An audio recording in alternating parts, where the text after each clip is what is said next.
Hello, everybody. Welcome to another week of Sip and Chat. This week, we talked about words that are hard for people. And we discussed different words depending on the language group. So most of the students were from Brazil. So we talked about TH words, thanks, there,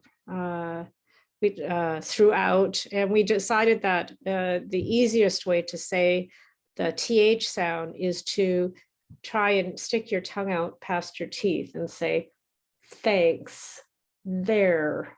Then one of the students talked about the word throughout, and we decided that the best way to handle that is to break through into two parts. So like through, and then eventually make the so small that it was through.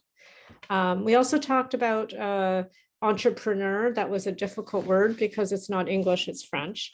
And Korean, one of our Korean students said he had trouble with the sound in wood and the kw sound. And we decided that it was the E that was the problem, the E sound, like in green. So he we told him he had to smile when he said green queen, and that helped a lot. So that was all really fun. And then we talked about how fluent English speakers listen, because that's important, because sound production is really not as important as you think. English speakers listen to stressed syllables more than sounds. And I gave the example of the word spaghetti. If you say pescetti or baguette, all we hear is getty, and you'll get pasta if you order it. So the sound production in the non-stressed syllables is really not that important.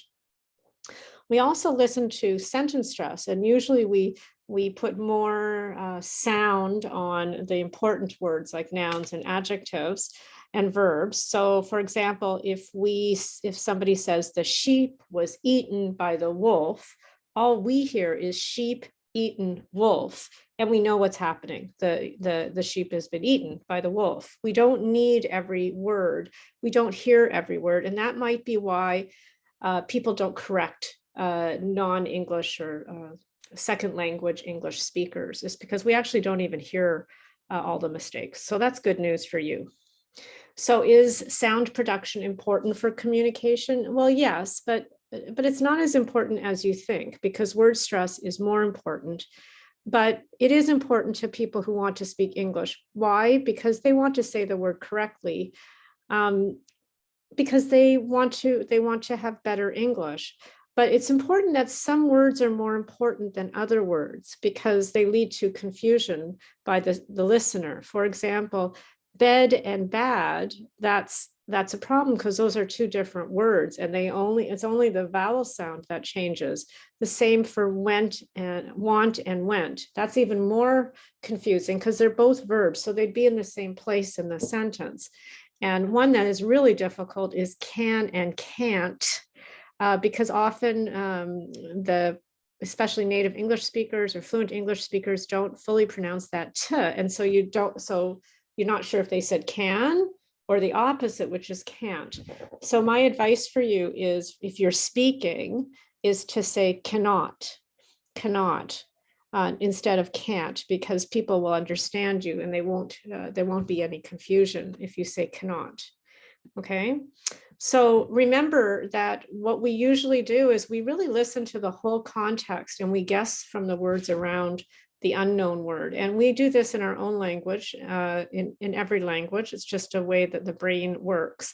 So for example, if you say, I really need Wabla, I'm so thirsty I could drink Lake Huron, we'll know that you're saying water, because we'll hear wa, and we'll hear the rest, we'll hear lake and thirsty, and we'll know that you're talking about water. So my message is, it's not that as important as you think it is.